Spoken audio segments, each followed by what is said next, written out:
Mesdames et messieurs, bienvenue à votre rendez-vous sur Esaïe TV, le sommaire. Demain 6 avril 2018, cela fera exactement 2 ans que le président Patrice Talon a prêté serment sur Dieu et les mannes de nos ancêtres. Dirige-t-il convenablement le Bénin? Les citoyens en parlent dans ce journal. Un secteur en pleine expansion à découvrir au Bénin, celui de la vente de la téléphonie mobile. Rentable mais risqué, à suivre dans un instant. Un vieux métier qui nourrit toujours son homme, celui du tisserand, à découvrir dans ce journal. Bonsoir à tous.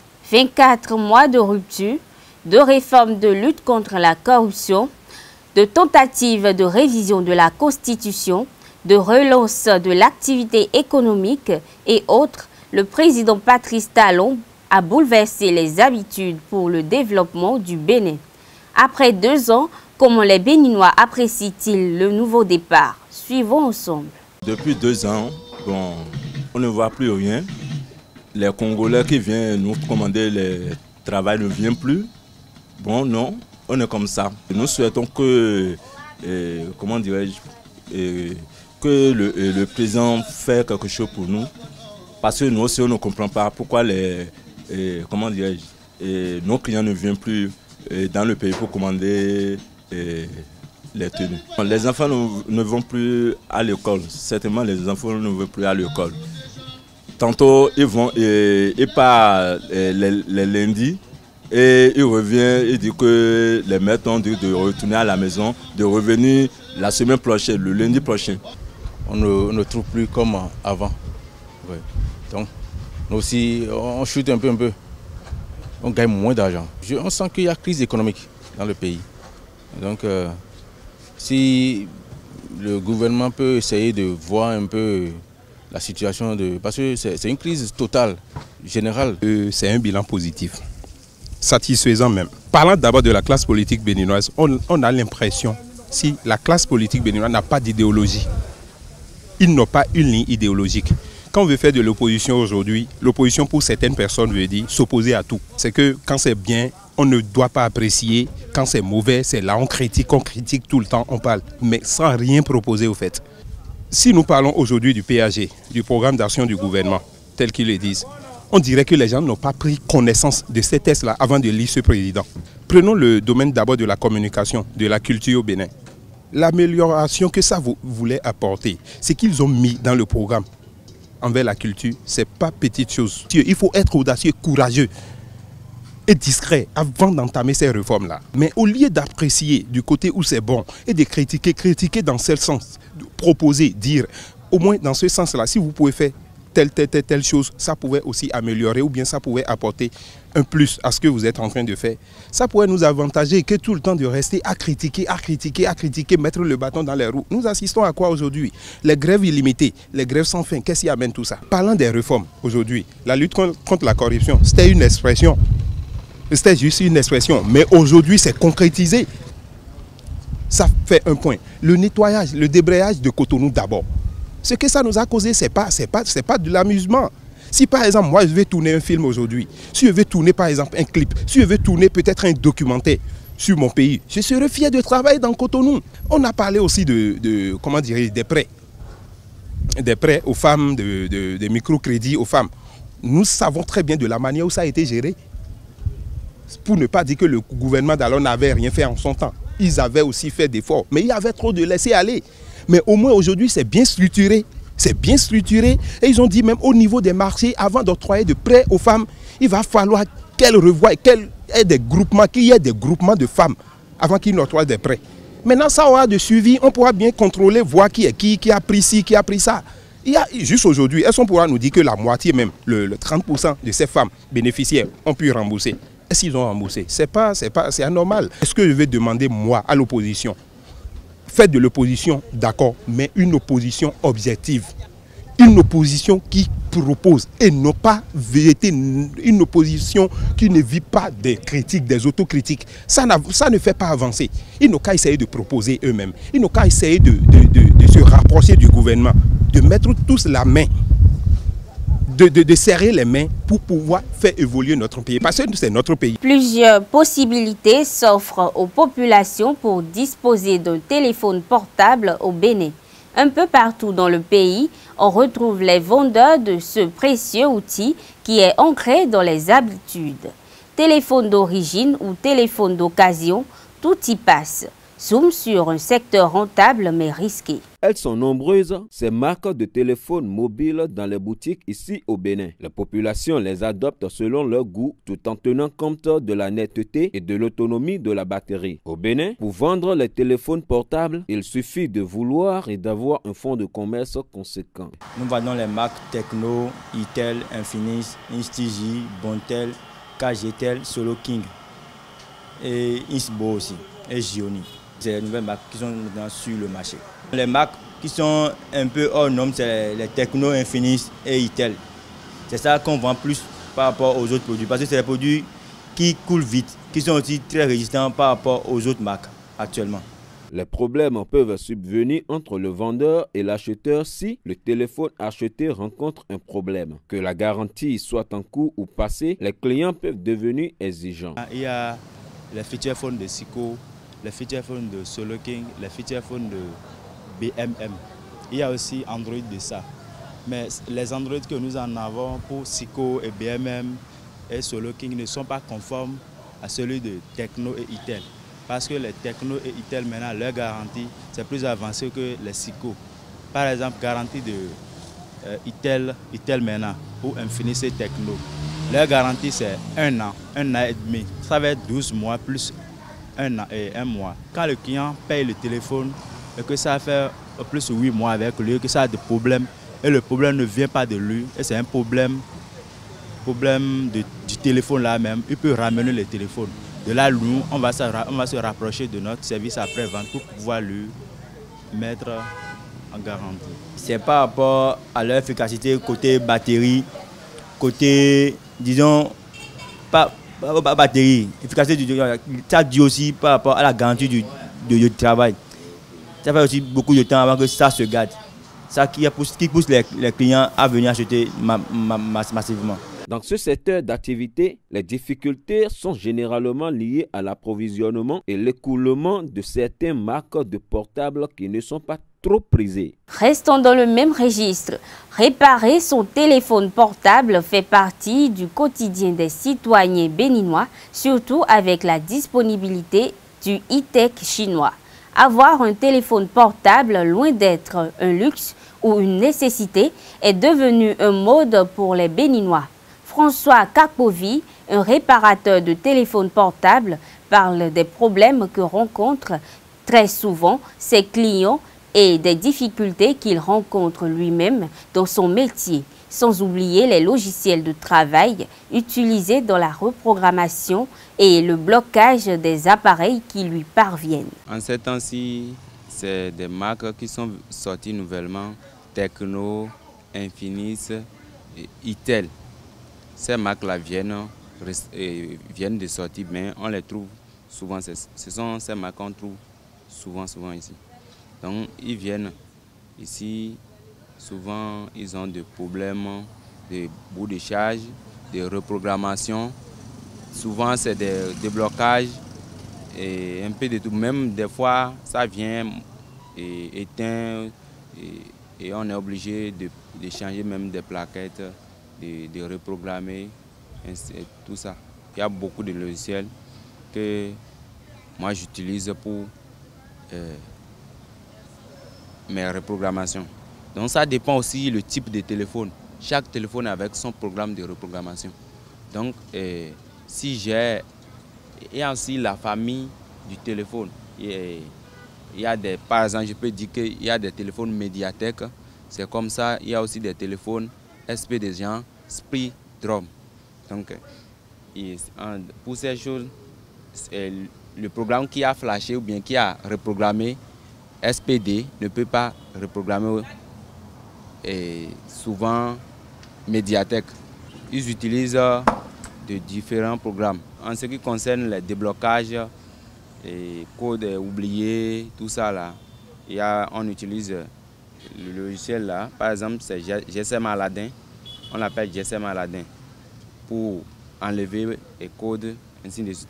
Mais pour le reprogrammer, il faut, on appelle un logiciel Flash Tool. Infinis aussi a Infinis Flash Tool qu'on utilise, mais moi je n'utilise pas souvent. Des fois aussi, il y a du risque dans la reprogrammation. Par exemple, c'est tout comme si tu amènes un malade à l'hôpital. Ça dépend.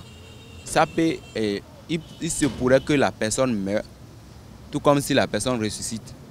Bon. Des fois aussi, des cas de reprogrammation viennent et à moins geste, le téléphone s'éteint. Et cette extinction peut être définitive, genre ça ne pourra plus s'allumer. Donc j'ai eu ce cas-là hier aussi, ce téléphone s'est éteint complètement, c'est ce matin, c'est pour cela que je suis vite venu au boulot ce matin, j'ai commencé et finalement c'est allumé. Donc il y a aussi ces risques. Mais aussi les clients ne comprennent pas, ils ne comprennent pas. Bon, le client, lui, amène son téléphone allumé, mais même si ça a des problèmes, c'est allumé. Et maintenant, finalement, toi, tu dis que c'est éteint. Bon, difficilement, il va te croire. L'association Femmes Impact a entamé depuis le 6 mars dernier une série d'activités s'inscrivant dans le cadre de la célébration nationale de la Journée internationale de la femme, édition 2018. Plus qu'une tradition, l'édition de cette année s'est déroulée avec une innovation relative à une campagne de sensibilisation sur les grossesses. En attendant de suivre dans nos toutes prochaines éditions le bilan de ce périple qui s'achève ce jour, Adjokek Badamassi, la présidente de l'association, nous donne le programme des différentes manifestations. Dans le cadre de la Journée internationale de la femme, édition 2018, nous organisons 2 activités phares. La première, ce sont les séances de sensibilisation sur le thème zéro grossesse en milieu scolaire dans 5 collèges du département, à raison d'un collège par commune. Et la deuxième activité, c'est la journée de la femme que nous allons organiser à la fin des séances de sensibilisation. Les statistiques enregistrées au niveau national ces dernières années sont alarmantes. Selon un rapport du ministère des Enseignements secondaires techniques et de la formation professionnelle, l'année académique 2016-2017, environ 2763 cas de grossesse ont été enregistrés. Il y a là un souci, il y a une préoccupation, un problème. Ces chiffres interpellent parents et éducateurs. On a l'impression que les parents ont démissionné. Il faut donc agir. Il ne faut donc attendre encore le pire pour rappeler chaque acteur à son devoir et conscientiser les concernés surtout. Ainsi, c'est de là que l'association Femmes Impact du Plateau, qui est un creuset de femmes leaders du plateau voulant jouer sa partition, se donne pour mission de mener une campagne contre le phénomène. Alors, des séances de sensibilisation réfléchies, efficaces et honnêtes sont dorénavant indispensables. L'éducation sexuelle avant la puberté ne doit plus être un tabou entre parents et enfants. Et nous prenons l'engagement d'être aux côtés de nos apprenants pour l'exercice. Nous comptons imparter plus de 2000 filles.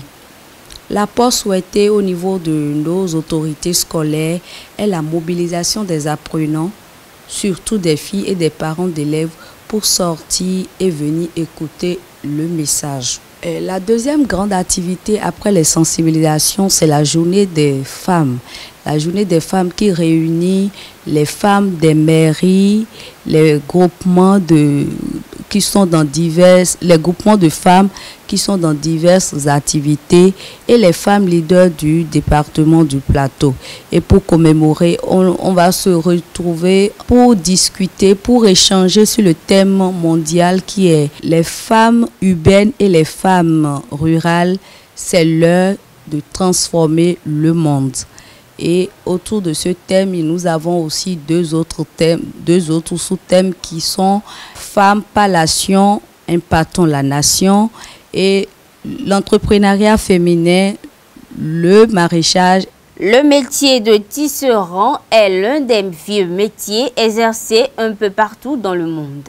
Un tisserand est un artisan dont le travail consiste à tisser de diverses étoffes avec de différents types de fils à base de coton. Gros plan sur cette activité touristique qui nourrit son homme. 50 ans d'âge. Le temps passe et la passion de cet homme pour l'art grandit. Issu de la grande lignée des Assogba au Bénin, cet artisan du centre de promotion artisanale de Cotonou tisse au quotidien des étoffes, des chemises, des nappes de table, des serviettes et autres. Le coton reste l'élément basique de sa fissure. Il se sert également de plusieurs outils pour tisser les fils de coton qui donnent des tissus. C'est composé d'un métier artisanal. Le métier est composé d'une paire de lames que voici, et un peigne et une navette que voici, une navette.